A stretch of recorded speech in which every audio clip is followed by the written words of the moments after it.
Hello, Frank. Colonel, let me begin with the polling that I alluded to. We're seeing that it's not just a Republican or Democratic issue.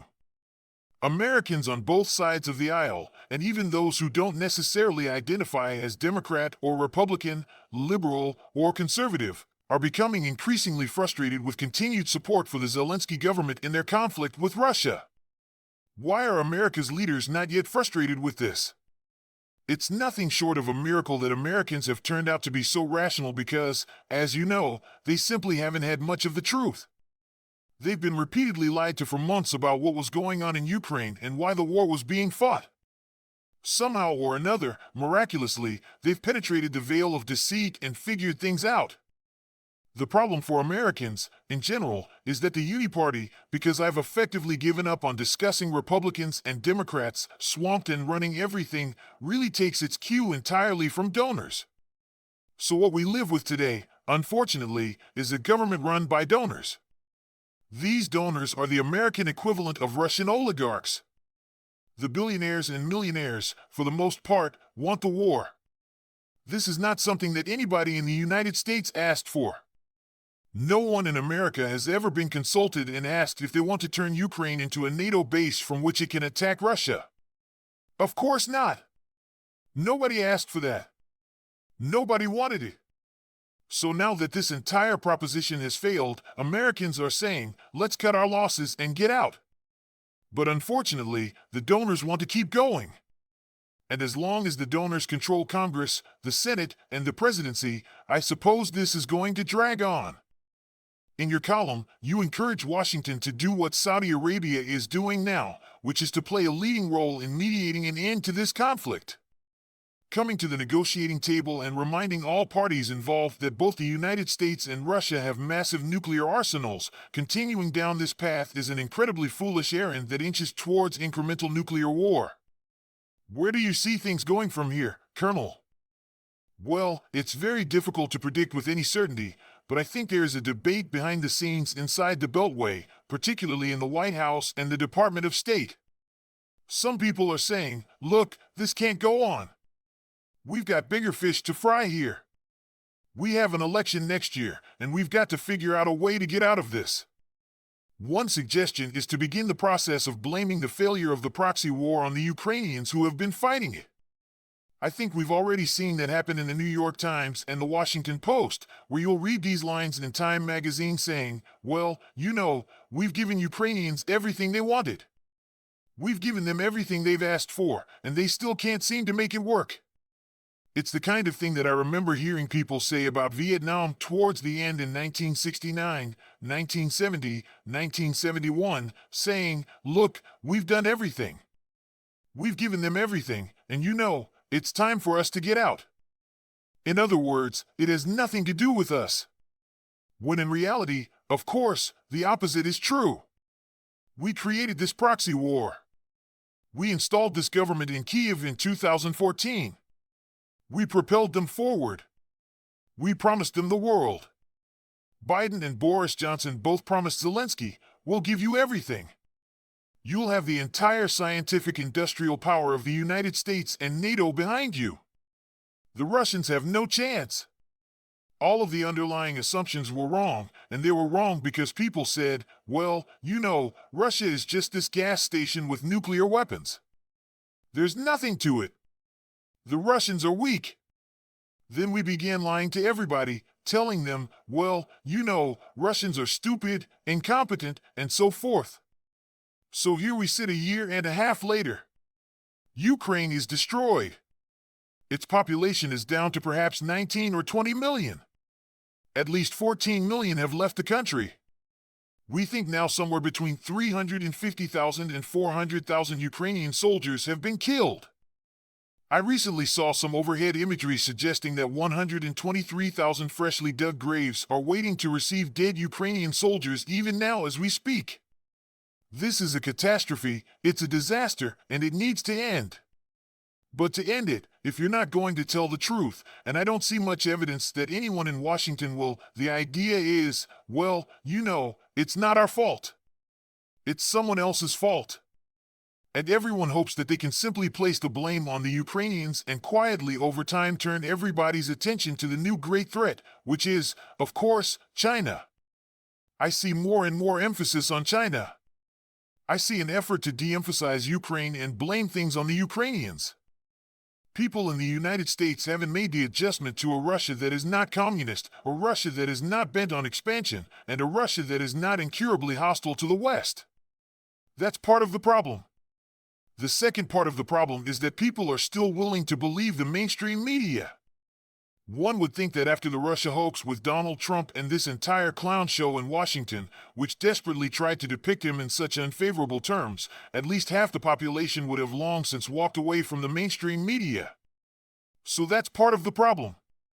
But the thing to keep in mind is that Ukraine was picked by us some time ago as a place that we wanted to expand NATO. The promise was made early on to Gorbachev that we would not take advantage of the withdrawal of Soviet forces from the region, we would not expand eastward beyond Germany. Obviously, all of that was thrown under the bus under Bill Clinton, and then we began this actively hostile policy towards Russia. We sent some of the worst people you could begin to imagine over to Russia to advise them on what they should do with their economy.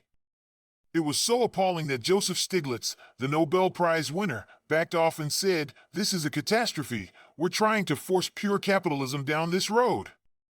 It can't be done. This is going to have terrible consequences."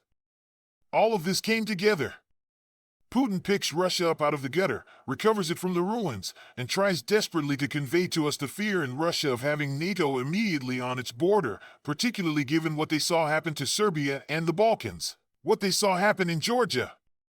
That's one of the reasons why when the coup occurred and we installed this radical nationalist government with the help of the CIA in Kiev, people in Russia said, "We've got to act immediately," and they went and seized Crimea, which historically was Russian anyway, where the population was Russian and disliked the Ukrainians intensely.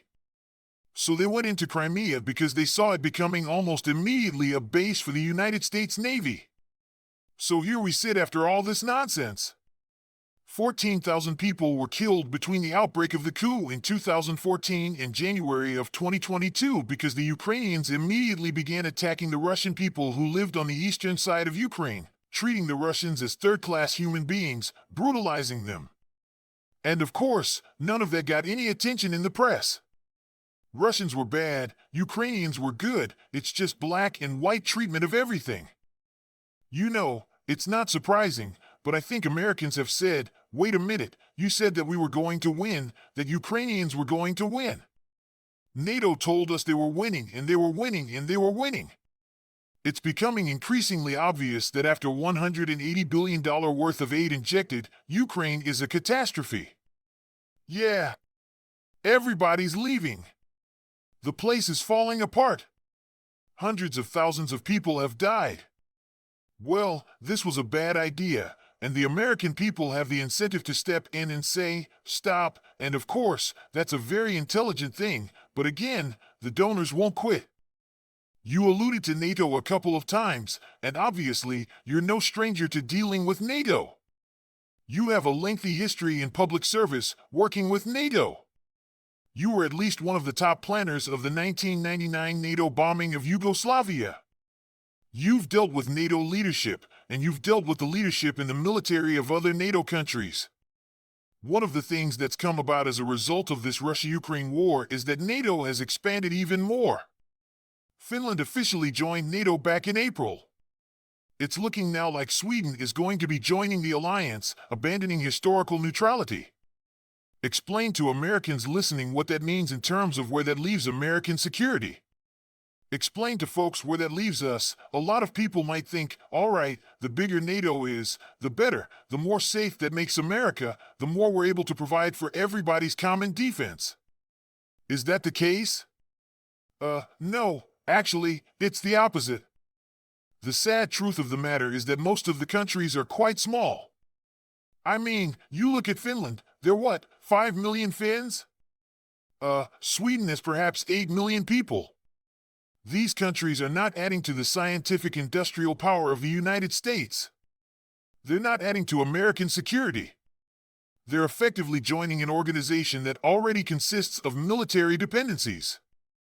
Germany was the one state that at one point actually fielded large and powerful forces, but then systematically disarmed itself, leaving essentially the United States almost alone. The only other state with a sizable and powerful military, of course, is Turkey, and most people regard Turkey as at most a paper ally. So, no, we're not more secure from this. What we've done is created a problem for ourselves in terms of trying to secure everybody and their future. So that's one problem. The second thing is when Eisenhower was president in the 1950s, he encouraged neutrality. He was very happy when Austria became neutral and hoped that most of Eastern Europe could be neutralized because he said, we can't possibly defend all of these countries. Well, that was in the 1950s when we were probably stronger as a nation in terms of social cohesion, scientific industrial power, finance, military, everything, than we are today, much, much stronger. Today, we are actually at a weak point. And this is the wrong time for us to expand our obligations. I mean, there's an old expression, covenants without swords, what the British used to talk about in the 1920s and 30s. The British Empire took on more and more responsibilities, including the defense of Poland in 1939, which it could not provide, and yet they did it. They expanded their obligations but didn't have the forces to back it up. That's our problem at this stage of the game, and meanwhile, the Russian military is now stronger and larger than at any time since the 1980s, with modern equipment and excellent soldiers who are very well trained and very well led. For people just tuning in, we're talking with Colonel Douglas Macgregor. He's one of my favorite guests. He's a retired U.S. Army colonel, former senior advisor to the Secretary of Defense, author, and a senior at the American Conservative. I have to ask you about this situation in Niger. Niger is the latest country in West Africa to fall victim to a coup. Evidently, the military has thrown out the president there, and they are engaging along a very different path when it comes to foreign policy. This has a lot of military leaders and a lot of diplomats in Washington worried. What do you think the implications of this Niger coup are for the United States? Well, something to keep in mind is that Niger and the countries that surround it have become very, very closely tied to the United States, as well as France, in many ways. Now, all of these countries were originally part of Adlik Dunois of the French North African Empire. When the French officially decolonized, they retained interests in all of these states that were purely commercial. These commercial interests had to do with mining, the extraction of minerals, and other things, and there were sweetheart deals made with the new governments. Of course, at the time when Niger and its neighbors became independent, they needed a lot of help and support from the French. Over time, the French have made themselves extremely unwelcome in North Africa. The French are now seen as really just an extension of their former colonial presence, and the new leadership in these countries has had it with them and wants them out. Unfortunately, in the meantime, we insinuated ourselves into the region because we saw strategic value in having an enormous airfield in the middle of the Sahara. At the same time, we wanted to establish a presence there to work with the French against the Islamists who were beginning to crop up and develop and expand in the region. But the truth is, once we came in there, the Islamist revolt, if you will, the rebels against us, really didn't exist. It was our very presence that acted as a catalyst for the emergence of new Islamists. So now, the local population is very, very angry with us, as well as the French. The interesting thing is that many of these military officers have been trained by us and educated by us, thanks to this Africa Command that we set up years ago. We've embedded ourselves into their military establishments extensively for the purpose of promoting liberal democracy, and what we've got instead are people that are furious with us, that see us as aiding and abetting the French exploitation of their countries. They've rebelled against their leaders, who they see as colonial lackeys of France and the United States, and they're throwing us out. Frankly, Frank, we should get out. Africa is Africa. It's not part of us. It's not part of France, and the people that live there need to determine their destinies. We should demilitarize our relationship with those people, but I'm sure that we'll refuse to do that. A lot of Americans read reports of the role that the Wagner Group played in the Niger coup, and there were even some reports of waving Russian flags and things of that nature. It does remind a lot of folks of the height of the Cold War when the Communist bloc and the West were sort of fighting for the latest third world country that would align with them as opposed to their adversary. Is this a new Cold War not based on communism but based on NATO versus everybody else? You know, I think in some ways it is, and in other ways, it's not. First of all, Wagner did not make this coup happen. This happened for reasons that have nothing to do with the Wagner Group. Secondly, yes, they've been waving Russian flags. And we saw the same sort of thing happen years ago with NASA in Egypt. When it became clear that the United States and the West were not going to provide Egypt with the assistance it needed, they simply turned in the direction of the Russians to get it. Remember that the Africans, particularly sub-Saharan Africa, were recently granted effectively a debt holiday by Putin. He forgave a debt of $23 billion and said, "Look, you're not going to be able to pay it back, and it's too much of a struggle. Let's forget it and restart the clock at zero." Well, you can imagine that the people in the region were ecstatic, and that's what they need to get out from under the debt bomb that hung over them. So he's made himself very popular there, and the Russians are popular.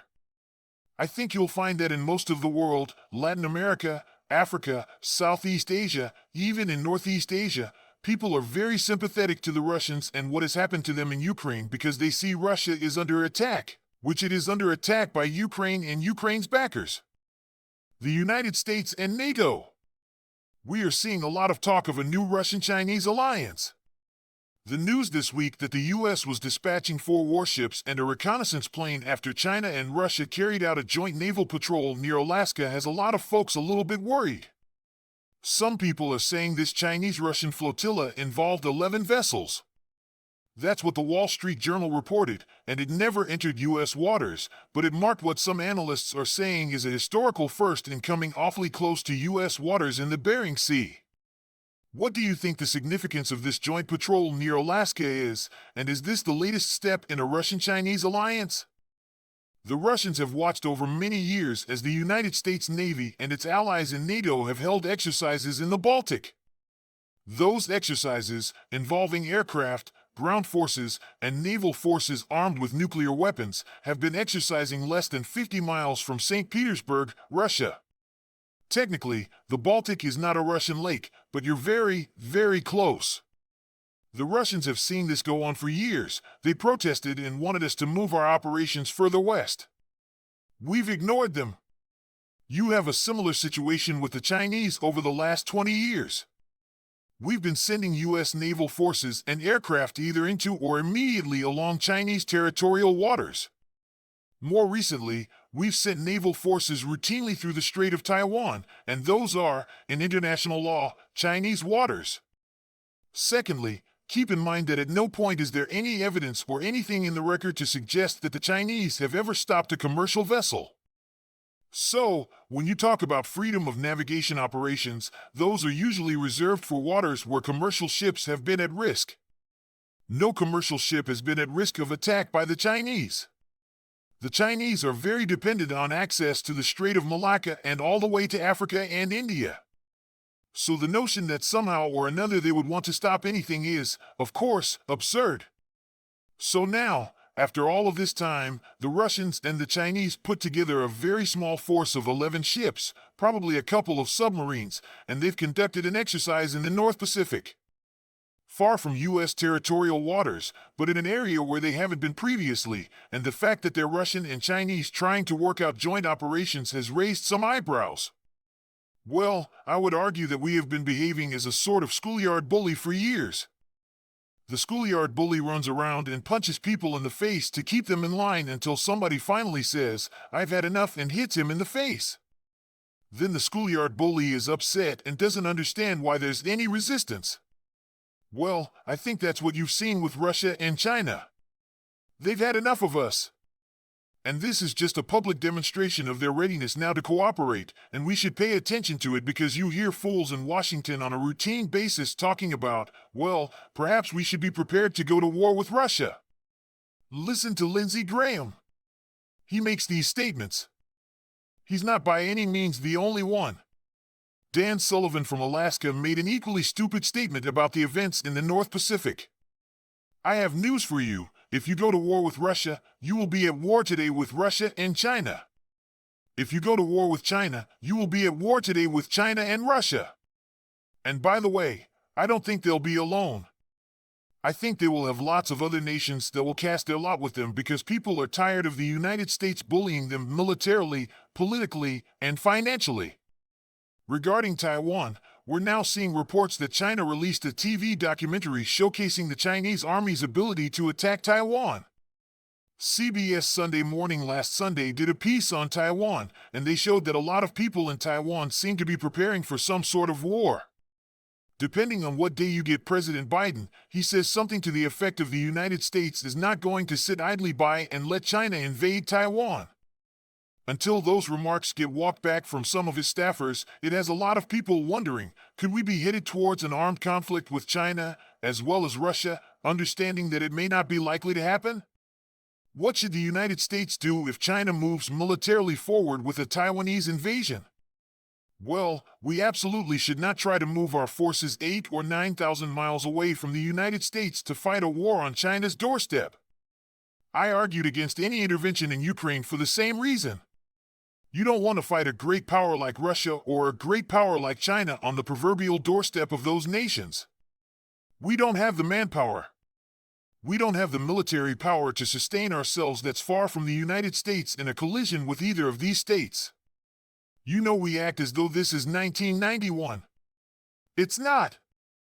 We are not the nation that we were in 1991, and they are not the same countries that they were in 1991. They are infinitely more powerful, more resilient, and more capable. We don't have any capabilities that they also do not have in some form. So the notion that you could wage a war over there and win? Third, you would very definitely lose it. So the right course of action right now is for us to stay away from Taiwan. The people on Taiwan don't want a war. They're not interested in it. The Chinese don't want to go to war with the people on Taiwan. The original date for reunification that was established by Xi was 2047. We are the ones that have been bringing people into Taiwan and providing them with modern weaponry. These things are red lines for the Chinese. Taiwan was the unsinkable aircraft carrier for the Imperial Japanese Armed Forces during World War II. All the major formations that invaded China, most of them were staged out of Taiwan, particularly for southern China. They're not going to tolerate any foreign power with influence and control on Taiwan. And I think if you look at Taiwan politics right now, the KMT, which is Chiang Kai-shek's old party, is actually positioned to win the elections, and that party is a strong advocate for peaceful reunification with Beijing. The Democratic People's Party, the pro-Japanese party, has actually dropped independence from its platform because they know the population in Taiwan doesn't want that. Both Chinese on the mainland and in Taiwan share a very similar aspiration. That aspiration is to live in a society in the future that resembles Singapore. We don't understand that because we're caught up in this fantasy about liberal democracy. There's nobody over there interested in that. They're interested in prosperity and order, both of them. And if we leave it alone, they will work things out together. China is not an aggressive military power. China is not like the Soviet Union. China is not this hopelessly oppressive, murderous regime as depicted here in the United States. But unfortunately, once again, thanks to the history of the Cold War, there's a lot of ignorance about what is true and not true about both Russia and China. And that puts us in the position where we are now. And remember, you've got a navy that confronts a world in which submarines and space-based surveillance rule the oceans. Surface vessels are increasingly a thing of the past. We're going to see lots of empty oceans when it comes to warships because if you put major warships out there with thousands of men aboard, they're going to be found, targeted, and either neutralized or sunk.